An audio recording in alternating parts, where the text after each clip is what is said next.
Interview en toute franchise d'Adrien Gindre. Bonjour Adrien. Bonjour Christophe. Vous recevez ce matin Aleksandar Nikolic, député européen du Rassemblement national. Soyez le bienvenu sur ce plateau. Merci à vous, bonjour à tous. Bonjour Aleksandar Nikolic. On parlera dans un instant de la colère de ce maire qu'on voyait à l'instant dans le journal. Mais d'abord, cette annonce de François Bayrou ce matin dans le Figaro. Il nous dit qu'en cas de blocage sur les retraites, le référendum est une issue. Qu'est-ce que vous répondez? Banco, chiche, allons au référendum? C'est ce qu'on demande, mais vous savez, Emmanuel Macron déjà disait en 2017 qu'il voulait des référendums, on les attend toujours. Il a dit lors de ses vœux en décembre dernier qu'il attendait, qu'il allait mettre en place des référendums, on n'en a toujours pas.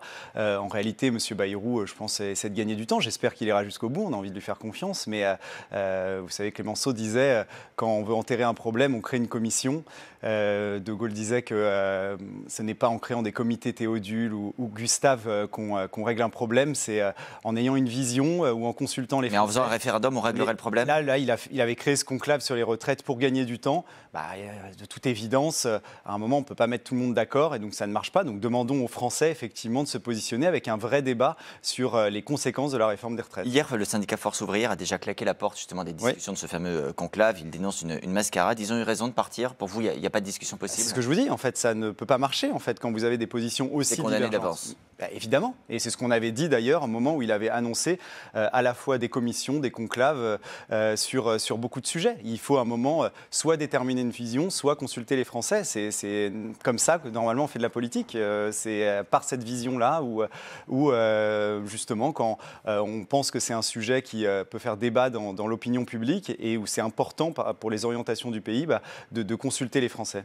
Alors venons donc à la colère de ce maire qu'on voyait à l'instant dans le journal qui menace d'une grève de la faim. Ça se passe à Lure, 8000 habitants, en Haute-Saône. Ce qui est en cause, c'est l'assignation à résidence d'un homme en attendant son expulsion du territoire. Il est fiché S, c'est le frère de l'un des tueurs du Bataclan. Il a été déchu de sa nationalité française par Gérald Darmanin en 2023. Est-ce que vous soutenez le combat de ce maire socialiste ?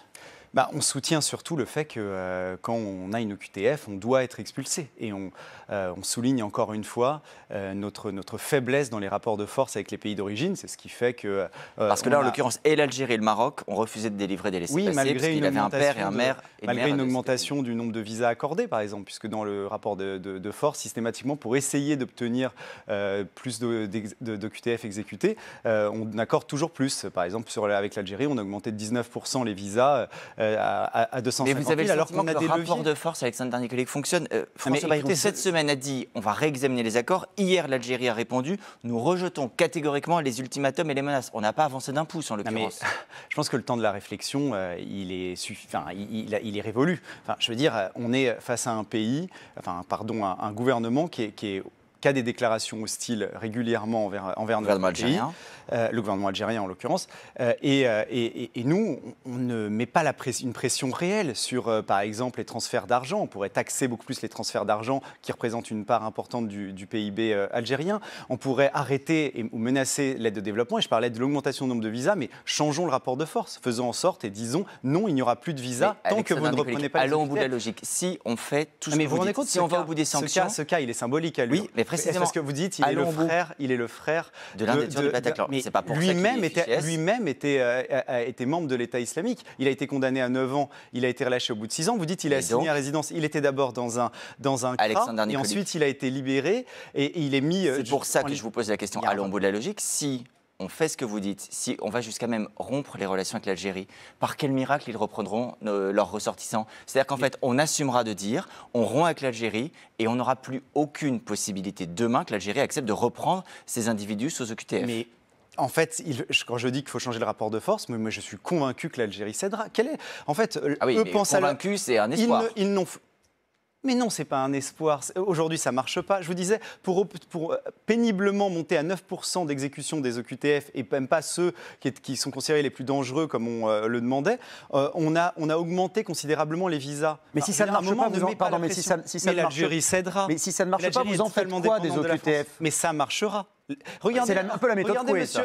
Quand M. Trump, par exemple, dit à la Colombie qu'ils doivent reprendre leurs clandestins, sinon les droits de douane vont augmenter de 25%, mais dans la nuit, ça a été réglé. À un moment, on est face à un gouvernement qui comprend ce rapport de force. Je n'ai pas dit que c'était un modèle, je dis que très souvent dans les négociations internationales, oui, quand on s'impose en mettant la pression sur des choses qui peuvent entraîner des difficultés pour les pays d'origine, en général, ils cèdent. Oui. Je voudrais juste vous entendre sur un point très précis. Le RN s'est dit également inquiet de la délivrance de visas aux imams qui viennent en France le temps du Ramadan.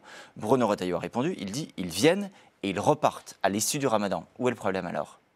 Mais parce qu'on considère, nous, qu'il peut y avoir des imams français, peut-être même par exemple sur la ligne Chalgoumi, vous savez, une ligne plus moderne. Aujourd'hui, il n'y a pas assez d'imams pour que les fidèles musulmans puissent célébrer le Ramadan dans de bonnes conditions. Non, mais on tient une position de force en disant attention, vous allez voir ce que vous allez voir, et on n'arrive pas à expulser justement les influenceurs algériens qui ont des déclarations hostiles à la France. Vous reconnaissez et nous, ce qu'on fait, la première des décisions, c'est de les faire venir. Il y a des doubles discours. Je reviens juste sur le cas de l'Uruguay. Vous savez que Bruno Retailleau, notre député, ça avait été dit dans le sujet d'inauguration, avait été interrogé au Salon de l'Agriculture par notre député.